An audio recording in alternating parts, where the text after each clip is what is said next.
नमस्कार, capital TV देख रहे हैं आप। मैं हूं आपके साथ हर्ष भारद्वाज। बात पते की में आपका बहुत बहुत स्वागत है। आज बात उत्तर प्रदेश की राजनीति की एक बार फिर से करेंगे, क्योंकि अखिलेश यादव लगातार उलेमाओं के साथ मीटिंग पर मीटिंग कर रहे हैं। उलेमाओं की मीटिंग बुलाई गई और ये बताया कि किस तरीके से आगे आने वाले समय में वो समाजवादी पार्टी का साथ देंगे और बीजेपी की सरकार को उखाड़ फेंकेंगे। खबर तो ये भी है कि आगे आने वाले समय में समाजवादी पार्टी एक हिंदू सम्मेलन का भी आयोजन कराएगी। अभी इसकी आधिकारिक पुष्टि तो नहीं हुई है, लेकिन सूत्रों के हवाले से खबर है। सवाल यह है कि क्या समाजवादी पार्टी अब सिर्फ मुसलमानों पर राजनीति तक सीमित नहीं रहना चाहती, वो हिंदुओं की भी राजनीति करना चाहती है। कि जिस तरीके से उपचुनावों में उसे हार का सामना करना पड़ा है और मुस्लिम वोट बैंक छिटका है, क्या उसका डर है? दो खास मेहमान इस वक्त मेरे साथ जुड़े हुए हैं। राम श्रीवास्तव साहब हैं, वरिष्ठ पत्रकार। राम जी, आपका बहुत बहुत स्वागत कर रहा हूं। आप कैपिटल टीवी पे हमारे साथ जुड़े हैं, आपने समय निकाला। अकील अहमद साहब मेरे साथ जुड़ रहे हैं, वो वरिष्ठ पत्रकार हैं। अकील साहब, आपका भी बहुत बहुत स्वागत, जो आपने समय निकाला। सबसे पहले अकील जी, मैं आपके पास इसलिए आता हूं क्योंकि आपने उत्तर प्रदेश में रिपोर्टिंग कई सालों तक की है और अखिलेश यादव तक से आपने बातचीत की है जब आप ग्राउंड जीरो पर गए हैं, और आपने वाकई समझा है कि कितना मुस्लिम वोट बैंक अखिलेश यादव के पास है। लेकिन अब आपको क्या लगता है कि क्या अखिलेश यादव को डर सता रहा है, इसलिए वो अब हिंदू सम्मेलन की बात भी कर रहे हैं? दूसरी तरफ हम देख रहे हैं कि उलेमाओं के साथ मीटिंग भी हो रही है। देखिए, हम आपको बता दें कि डर की इस तरह की कोई बात नहीं है, क्योंकि कोई भी राजनीतिक दल जो भी होता है, वो अपना गठजोड़ करने में और अपनी मेहनत करने में पूरी तरीके से लग जाता है, पहले से ही तैयारी करने में। तो अभी 2027 का चुनाव करीब में और समाजवादी पार्टी का जो परफॉर्मेंस रहा है पिछले लोकसभा चुनाव में काफी अच्छा रहा है। 34 सांसद करीब जो है उत्तर प्रदेश से समाजवादी पार्टी के रहे हैं। तो इतने सांसद, अभी 4 दिन पहले लखनऊ में सांसदों की बैठक भी बुलाई गई थी। मुस्लिम सम्मेलन से पहले मुस्लिम जो धर्मगुरु हैं उनके साथ बैठक करने से पहले समाजवादी पार्टी के पीडीए के अध्यक्ष जननायक कहेंगे, तो इन्होंने सबसे पहले जो है अभी सांसदों के साथ बैठक की और सांसदों से रिपोर्ट कार्ड भी मांगा है कि उन्होंने ग्राउंड पर कितना काम किया है, समाजवादी पार्टी का प्रचार प्रसार किस तरीके से किया है और कितना जमीन स्तर पे काम हो रहा है। तो इसकी कवायद में भी अखिलेश यादव अभी से 2027 की तैयारी में लगे हुए। उस अभी लखनऊ में जो मीटिंग हुई है उसमें 34 सांसद लोकसभा के और 4 सांसद जो है वो राज्यसभा के उपस्थित हुए। तो सब ने जी, अपने अपने तरीके से अपनी अपनी बात रखी और समाजवादी पार्टी के जो राष्ट्रीय अध्यक्ष है अखिलेश यादव ने 2027 की तैयारी कैसे करनी है, कैसे जनता के बीच में अपनी उपलब्धियां बताना है और कैसे उन्होंने कहा कि 10 साल के वनवास को कैसे खत्म करना है, इस बात को लेकर के पूरी उन्होंने रणनीति तैयार की, पूरी योजना तैयार की। इसके साथ साथ उन्होंने सांसदों से मीटिंग करने के बाद अब उन्होंने अगली जो पहल थी, क्योंकि मुस्लिम कम्युनिटी को लोग लगातार बीजेपी का बहिष्कार करते चले आ रहे हैं, बहुत ही कम मात्रा में मुस्लिम बीजेपी के साथ हैं और ये भारतीय जनता पार्टी के लोग भी अच्छे से जानते हैं कि बीजेपी के पास जो बैंक वोट है वो मुस्लिम कम है, जिसको लेकर के तमाम तरीके की बयानबाजी भी होती है कि मुस्लिम को कैसे प्रताड़ित किया जाए। इस बात को लेकर के भी तमाम सारी चीजें भारतीय जनता पार्टी की तरफ से सामने आती है, क्योंकि बातों बातों में ही जिसको लेकर के भी काफी मुस्लिम नाराज रहता है, तो समाजवादी पार्टी भी उस नाराज मुस्लिम को इकट्ठा करके अपना जो सियासी घमासान है, जो अपना सियासी चीजें हैं, उसको ठीक करने की कोशिश कर रही है। मुस्लिम धर्मगुरुओं को जोड़ने के साथ-साथ फिर ये हिंदू धर्मगुरुओं को जोड़ेंगे, क्योंकि जो हिंदू नाराज है भारतीय जनता पार्टी से, तो वो हिंदू सम्मेलन के माध्यम से भी 2027 की रणनीति तैयार करने की पूरी या नहीं, तमन्ना है। हिंदुओं जी। की जहां तक हम बात करते हैं तो आप ये कहना चाह रहे हैं कि अभी गुप्तेश्वरानंद का जो मसला चल रहा है उससे जो थोड़ी नाराजगी है उसको कहीं ना कहीं समझ रहे हैं समाजवादी पार्टी, क्योंकि अब तो पोस्टर भी लग चुके हैं कि अभी मुक्तेश्वरानंद का जो अपमान है वो बर्दाश्त नहीं किया जाएगा। ये इशारा है आपका? बिल्कुल, बिल्कुल, बिल्कुल, बिल्कुल यही बात है, क्योंकि लगातार समाजवादी पार्टी के जो लोग हैं वो मुद्दों को उठाते हैं और हर सियासी जो भी पार्टियां हैं वो भी अपने अपने मुद्दे को लगातार उठाती रही हैं कि वो एक दूसरे पर नजर रखती हैं और चले ठीक है, पक्ष यानी विपक्ष के सारे ले लोकतंत्र लेकर बिगड़ते हैं। अपने अपने एजेंडे को पूरा करेगी और इसलिए रणनीति में बदलाव देखने को मिल रहा है। मैं आपके पास आऊंगा और बात उसकी भी करूंगा, क्योंकि सपा सांसदों से भी आपकी कई बार बातचीत हुई है हाल ही में भी। और राम जी, मैं आपके पास आ रहा हूँ, आप काफी वरिष्ठ हैं, किस तरीके से आप इससे देखते हैं? क्योंकि ठीक बात है अकील साहब जो कह रहे हैं, क्योंकि कई सालों तक रिपोर्टिंग करना उन्होंने समझा है कि कैसे मुसलमानों को साथ लेकर मुलायम सिंह यादव चलते थे और अखिलेश यादव ने भी चला है, लेकिन अब सिर्फ मुसलमानों तक सीमित रहना अखिलेश यादव को ये नागवार गुजर रहा है। इसलिए मुसलमानों की भी मीटिंग करिए, हिंदुओं की भी मीटिंग करिए और किसी मौके से मत चूकिए। हर्षी देखिएगा, जहाँ तक मुसलमान है उसको अगर गहराई से आप देखेंगे तो आज़ादी के बाद बहुत समय तक फिल्मी दुनिया में लोग हुआ करते थे, वो अपना हिंदू नाम रखा करते थे, जैसे दिलीप कुमार और भी बहुत सारी केसेस थी। ऐसा क्यों करते थे? उनको मालूम है उस जमाने में इतना हिंदू मुस्लिम का भेदभाव ऊपर देखे या ना देखे, पर आंतरिक रूप से था। अगर वो अपने असली नाम से फिल्मों में काम करते तो शायद उस फिल्म को देखा ही नहीं जाता। आज की तारीख में ऐसा कुछ नहीं है। आज की तारीख में देखिए, सलमान खान है और दूसरे भी हैं, तीनों खान, कितना वर्चस्व है। आज कोई अपना नाम नहीं छुपाता है। उस जमाने में देखिए, राजनीतिक दलों के अगर इतिहास देखें तो उनको में बांटा जा सकता है। वो जो 1947 के पहले थे तब भी थे, इसके बाद आजादी के बाद जब आपातकाल लगा उस समय तक थे, और आपातकाल के बाद 75 के बाद 1975 राजनीतिक पार्टियों का जो विकास हुआ है वो अपने आप में बहुत महत्व। जहां तक समाजवादी पार्टी का आप देखेंगे तो ये 4 अक्टूबर 1992 में मुलायम सिंह ने इनका जन्म दिया और इनका आदर्श रखा किसका? राम अपने लोहिया साहब का। लेकिन उसमें हमारे अखिलेश यादव जी की उम्र कितनी थी? सिर्फ 21 साल। आज वो सब कुछ बन गए, बैठे हुए हैं। अब जहां तक सवाल ये है कि अगर तीनों पार्ट के आप राजनीतिक दलों की जो आइडियोलॉजी है उसको कंपेयर करके देखेंगे तो आजादी के पहले एक तमन्ना थी सभी की कि चाहे हमारी जान चली जाए, कुर्बान हो जाए, पर आजादी लेंगे, अंग्रेजों को हटाएंगे।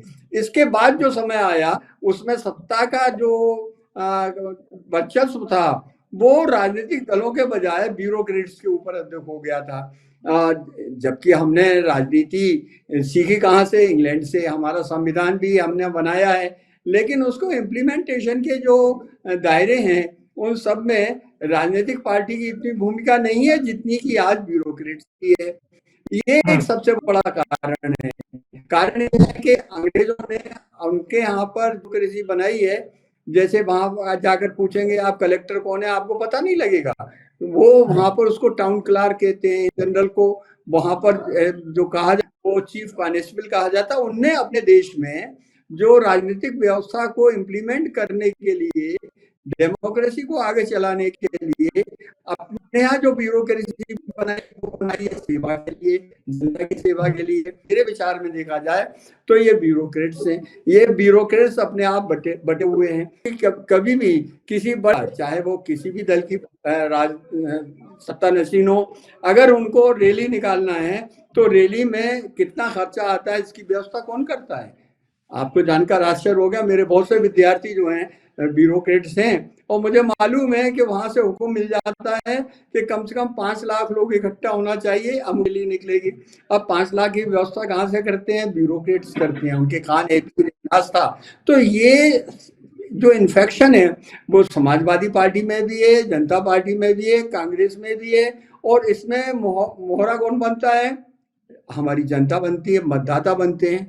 और बाई लूटने के हिसाब से अगर देखा जाए तो राष्ट्रीय मुद्दों पर इस समय एक नैतिक चरित्र जो होना चाहिए पार्टी में वो नहीं है। आजकल सिर्फ एक ही चीज है, क्योंकि एक सांसद के चुनाव में कम से कम 10 करोड़ रुपए खर्च होते हैं और 10 करोड़ रुपया वो लाएगा, बाद में सत्ता पर आने के बाद वो लोगों से वसूल करेगा। आप ये कह रहे हैं कि आम जनता को कैसे पार्टियां बेवकूफ बनाने का काम करती हैं। आम जनता अगर इसे समझे तो कहीं ना कहीं बेहतर तरीके से वो उस पार्टी को मतदान कर पाएगा जो उनके लिए काम करती है, ना कि समाजवादी पार्टी के लिए जो लोगों को बांटने का काम करती है। अकील अहमद साहब, मैं आपके पास आ रहा हूं क्योंकि अच्छे से समझाने की कोशिश जयराम श्रीवास्तव साहब ने की है। आपको क्या लगता है? क्योंकि ठीक बात है, अगर समाजवादी पार्टी का जिक्र करें तो ना समाजवादी पार्टी ना कांग्रेस ने कभी भी मुसलमानों के लिए कुछ ऐसा किया है कि आज वो बता सके कि मुसलमानों के लिए हमने इतनी बड़ी चीज कर दी है। आपने कभी देखा है कि क्या कांग्रेस और समाजवादी पार्टी की तरफ से कोई बड़ा ऐलान मुसलमानों के लिए कभी कुछ किया गया हो? आज भी मुसलमान जिस स्तर पे है उसका जिम्मेदार कांग्रेस और समाजवादी पार्टी ही है। क्या अब इसे मुसलमान समझ चुका है? देखिए, इस बात को लेकर के अभी ऐसा कुछ नहीं कहा जा सकता है। समाजवादी पार्टी ने, चूंकि हर जितनी भी सरकारें रही हैं, चाहे वो समाजवादी पार्टी की सरकार रही हो, चाहे वो भारतीय जनता पार्टी की सरकार हो, या जो है वो बहुजन समाज पार्टी की सरकार हो, सभी सरकारें एक साथ होकर काम करती हैं और इसके साथ साथ जो भी क्रियान्वित योजनाएं होती हैं उसका लाभ लगातार सारे हर वर्ग के लोगों को मिलता है। और सरकार की मंशा भी यही होती है कि हर वर्ग को उस चीज का लाभ मिले। बस समस्या क्या होती है कि चूंकि बहन जी की सरकार आई तो दलित जो वोट वर्ग के लोग होते हैं, दलित जो लोग होते हैं, तो उनको कहीं ना कहीं थोड़ा बहुत लाभ मिल जाता है भर्ती वगैरह में। और जैसे कि पुलिस की भर्ती निकली समाजवादी पार्टी की सरकार में, तो यादव ज्यादातर जो उसमें भर्ती हो गए। तो ये चीजें समय समय पे चलती रहती हैं, तो इसको लेकर के ये नहीं कह सकते हैं कि अभी मुस्लिम को रिझाने के लिए या मुस्लिम का कितना काम किया समाजवादी पार्टी ने। लेकिन मुस्लिम कम्युनिटी के लोग समाजवादी पार्टी को बेहतर मान रहे हैं। उत्तर प्रदेश में समाजवादी पार्टी और कांग्रेस ही मात्र एक इनके लेकिन लिए मुस्लिम विकल्प है। उपचुनाव में क्या हाल हुआ फिर? उपचुनाव में आखिर क्यों समाजवादी पार्टी कुंदरकी जैसे इलाके में, आप तो गए हैं खुद कुंदरकी में, मुस्लिम इलाका है, नहीं नहीं, मुसलमानों से हमने भी बातचीत की, उन्होंने बोला कि हमें हाशिए पर ढकेल दिया इसलिए हमने समाजवादी पार्टी को वोट नहीं दिया। ऐसा क्यों? देखिए होता क्या है कि कहीं ना कहीं मुस्लिम भी भारतीय जनता पार्टी से मुस्लिम नाराज है, लेकिन मुस्लिम को जगा दिया भारतीय जनता पार्टी ने। जो मुस्लिम सो रहा था वो मुस्लिम जो है वो अब भारतीय जनता पार्टी की वजह से नींद से जाग गया, अपने अपने कामों में कैसे? मुस्लिम लग गया। तो तमाम सारी चीजें नहीं, अभी एसआईआर का ही काम चल रहा है, तो अभी तक जो मुस्लिम इतने सालों से सो रहे थे, जिनके पास जन्म प्रमाण पत्र नहीं था, जिनके पास पासपोर्ट नहीं था, जिनके पास उनका अपना खुद का रिकॉर्ड नहीं था, तो डंडे मार मार के जैसे पहले अंग्रेज काम कराते थे, तो उसी तरीके से अब जो है भारतीय जनता पार्टी भी डंडे मार मार के काम करा रही। तो जितने भी लोग सो रहे हैं वो सब नींद से जाग गए और सब अपने अपने काम में लग गए। तो ये सरकारें अपने तरीके से चीजों को करती रहती हैं, तो जिसको उससे लोगों का फायदा भी होता है, उससे लोगों का नुकसान भी होता है। तो मुस्लिम का नुकसान भारतीय जनता पार्टी से यानी तो हो ही नहीं यानी रहा है। यानी आपने ये कह दिया कि लोकसभा चुनाव के बाद जो मुसलमानों में नाराजगी थी, समाजवादी पार्टी में जो कुंदरकी वाला इलाका था वहां पे हार का सामना समाजवादी पार्टी को करना पड़ा। अब समाजवादी पार्टी के पास एक बार फिर मुसलमान वोट बैंक जा रहा है। ठीक है राम जी, मैं आपके पास आ रहा हूं। अकील अहमद साहब ये कह रहे हैं कि जो मुसलमान नाराज था वो मुसलमान अब एक बार फिर से समाजवादी पार्टी के पास जा रहा है। आपको क्या लगता है? क्योंकि अगर मैं पूरे विपक्ष की बात करूं, कांग्रेस की, समाजवादी पार्टी है, तमाम विपक्ष की बात करूं, विपक्ष क्या हिंदू मुस्लिम करके ही ये चाहता है कि उसे वोट बैंक हासिल हो? क्योंकि देखिए हिंदू मुस्लिम हो, एसआईआर का मुद्दा हो, बिहार के अंदर तेजस्वी यादव का वो काम नहीं आ पाया, लेकिन बीजेपी ने विकास की बात की तो बीजेपी का काम वो आ गया, वो एजेंडा काम आ गया। अब यहाँ पर भी बीजेपी विकास की बात करती है, हालांकि हिंदुत्व की भी बात करती है, वो हिंदुत्व के मुद्दे पर हमेशा से उत्तर प्रदेश में काम करती रही है। आपको लगता है कि विकास का मुद्दा रहेगा 2027 चुनाव में, या हिंदू मुस्लिम का मुद्दा ही रहने वाला है? देखिए, जहां तक अगले चुनाव का सवाल है, हिंदू मुस्लिम का मुद्दा जो है कुछ क्षेत्रीय क्षेत्रों में हो सकता है, क्योंकि आज की तारीख में भारत में करीब 25 करोड़ मुस्लिम वोटर्स हैं, 25 करोड़ लोग हैं इस्लाम धर्म को पालन करने वाले, और उनमें से आप यूं मान के चलिए कम से कम 15 करोड़ तो ऐसे हैं कि जो अत्यंत भोले हैं और बहुत गरीब परिवार के हैं और जिनमें पढ़ाई लिखाई ज़्यादा नहीं होती है। वो आज की तारीख में भी उनको जो लोग उनके हित की बातें करके उनको उलझा देगा उसमें चले जाते हैं। इसमें अहम भूमिका निभाई है कट्टरपंथी मुल्ला मौलवियों ने। और अभी तक अगर जैसा कि ओवैसी साहब ने कहा है कि अभी तक तुमको जो है किस तरह यूज किया गया, दरी बिछाने वाला बना दिया गया, तो देखा जाए तो उनका वो कहना कोई गलत नहीं है, क्योंकि जो मतदाता के लिए शिक्षा होना चाहिए थी, आवश्यकता होना चाहिए, राष्ट्र हित की बातें होना चाहिए, देश हित की बातें होना चाहिए, मानव कल्याण की बातें होना चाहिए, उसको जो है क्षणिक हमारे राजनीतिक दलों ने और कुछ विशेष विदेशी ताकतों ने एक चश्मा लगा दिया है।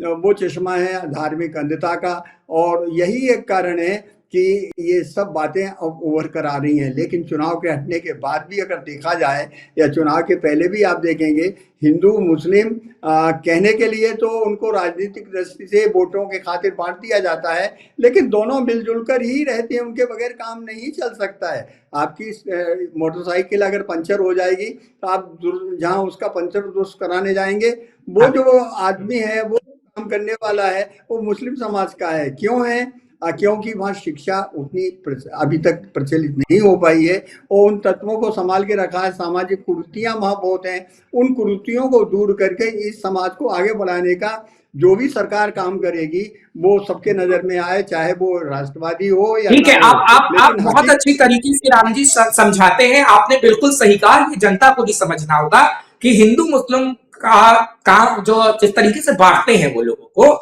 और वो कहीं ना कहीं जनता को समझना होगा कि हमारे लिए जो विकास की बात करता है, जो सड़क नाली बताता है, हमें उन्हें वोट देना होगा। अकील साहब, मैं आपके पास आ रहा हूं क्योंकि अभी राम जी ने बात की ओवैसी साहब की।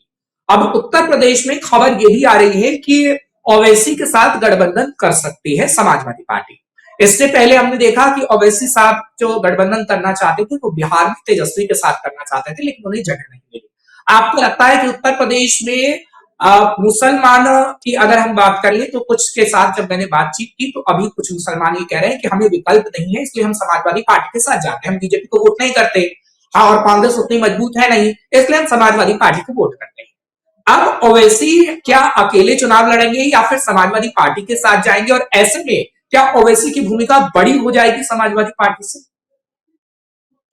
देखिए, ओवैसी अगर समाजवादी पार्टी के साथ मिलकर चुनाव लड़ते हैं तो कहीं ना कहीं उनका व्यक्तिगत तौर पे भी फायदा होगा और आवाम का भी फायदा होगा, क्योंकि यहाँ का उत्तर प्रदेश का मुस्लिम पूरी तरीके से ये चीज जानता है कि अगर ओवैसी ने चुनाव लड़ा तो कहीं ना कहीं जो मुस्लिम वोटर्स है वो ओवैसी के पास जाने के साथ साथ समाजवादी पार्टी को कमजोर करेगा। समाजवादी पार्टी का ओवैसी के प्रत्याशियों की वजह से नुकसान हो सकता है अगर गठबंधन नहीं हुआ। तो भारतीय जनता पार्टी भी यही चाहती है कि ओवैसी का गठबंधन समाजवादी पार्टी से ना हो पाए, क्योंकि अगर गठबंधन हो जाएगा तो फिर जो मुस्लिम वोटर्स जो इधर उधर होता है वो एक साथ होके इधर हो जाएगा। तो मुस्लिम वोटर्स को काटने के लिए, चूंकि चुनाव में सबसे बड़ी चीज होती है वोटों का ध्रुवीकरण। ध्रुवीकरण किस तरीके से किया जाए? बहुमत साबित करने से, वोट बैंक बढ़ा लेने से चुनाव नहीं जीते जाते हैं। चुनाव जीतने के लिए पूरी तरीके से रणनीति तैयार करनी जाती है, कई तरीके के डिवाइड एंड रूल के नियम भी बनाए जाते हैं, तमाम सारी चीजें होती हैं। हम एक उदाहरण के तौर पर भी समझा देते हैं कि 5 प्रत्याशी चुनाव मैदान में होते हैं। एक विधानसभा चुनाव से मान लीजिए 5 प्रत्याशी मैदान में हैं और उन 5 प्रत्याशियों और टोटल पूरे विधानसभा में मान लीजिए 100 वोट है, 100 वोट है और 5 प्रत्याशी हैं। तो उन 100 वोटर्स ने 5 प्रत्याशी को, भारतीय जनता पार्टी को 21 वोट मिले और बाकी सारे लोगों को 19 वोट मिले या किसी को 20 वोट मिल गया। तो आप ये जान लीजिए कि 100 वोटर्स में से यानी कि 79 वोटर्स जो है बीजेपी के खिलाफ है, लेकिन उसके बाद भी 21 वोट पाने के बाद वो भारतीय जनता पार्टी का। इस एग्जाम्पल से तो मुझे ये समझ में आ रहा है कि ओवैसी साहब बीजेपी की मदद करेंगे। जो आप कह रहे हैं कि 19 वोट उधर बिल्कुल जाएंगे, 19 वोट उधर जाएंगे, तो बीजेपी की मदद करेंगे फिर ओवैसी साहब तो। बिल्कुल बिल्कुल बीजेपी, अगर भारतीय जनता पार्टी तो ये चाहती है कि ओवैसी साहब से तो पूरा फायदा जो है क्या नाम भारतीय जनता पार्टी को है ही, पहले से भी होता रहा है। कई जगह ऐसा हुआ है कि जहां जहां मुस्लिम कैंडिडेट्स हैं, हमारे यहाँ यूपी में एक भोगनीपुर विधानसभा सीट है, उसमें से बहुजन समाज पार्टी से एक मुस्लिम प्रत्याशी थे। क्योंकि जो भोगनीपुर विधानसभा वहां सीट है उसमें 60,000 मुस्लिम वोटर्स है और 60,000 है यादव वोटर्स और 60,000 दलित वोटर्स है और बाकी अन्य में 85,000 है। तो उसके बाद भी भारतीय जनता पार्टी के विधायक जो है वहां से विधायक बन गए, जो इस समय करंट में वहां भोगनीपुर विधानसभा सीट से विधायक हैं और कैबिनेट मंत्री है राकेश सचान जी भारतीय जनता पार्टी से। तो समस्या क्या हुई यहाँ पे कि जुनेद खान बहुजन समाज पार्टी से चुनाव लड़ रहे थे, मनु यादव सपा से चुनाव लड़ रहे थे। तो बहुजन समाज पार्टी का जो वोट था वो और दलित वोट और उसके बाद मुस्लिम वोट बहुजन समाज पार्टी को चला गया और समाजवादी पार्टी हार गई। अगर मान लीजिए समाजवादी बहुजन समाज पार्टी से मुस्लिम कैंडिडेट नहीं होता तो सीधे तौर पर समाजवादी पार्टी को कोई हराने वाले नहीं था, क्योंकि मुस्लिम वोट और उनकी संख्या वैसे भी ज्यादा है। तो ये चीजें हो जाती हैं। तो मुस्लिम बहुजन समाज पार्टी हो या जो है समाजवादी पार्टी हो या ओवैसी हो, ओवैसी के रहने से समाजवादी पार्टी का भी नुकसान है और उसके साथ साथ बहुजन समाज पार्टी का भी नुकसान है। केवल बीजेपी का फायदा है। चलिए ठीक है, आपने तो बड़ा अच्छा खेल समझाया है कि कैसे बीजेपी को सीधा सीधा फायदा हो जाएगा और जो मुस्लिम वोट अगर छिटकेगा तो। समय मेरे पास इतना ही था। राम जी आपका बहुत बहुत शुक्रिया, आप मेरे साथ जुड़े हैं। और अकील अहमद साहब आपका भी बहुत बहुत शुक्रिया, हमने पॉलिटिक्स पे बातचीत की है। फिर आपसे जरूर मुलाकात होगी, हम राजनीति पर ही चर्चा करेंगे और खास तौर पर विषय हमारा और रहेगा जब हम आपको इन्वाइट करेंगे। आप दोनों का बहुत बहुत शुक्रिया। फिलहाल उत्तर प्रदेश में जो मुस्लिम राजनीति समाजवादी पार्टी करने की कोशिश कर रही है, अब मुसलमान भी समझ रहा है कि आखिर उसे क्या करना है। फिलहाल ऐसे मुद्दे हम आपके सामने लाते रहेंगे। कल फिर एक नया मुद्दा होगा, खास मेहमान होंगे, बात पते की जाएगी। मुझे इजाजत दीजिए, नमस्कार।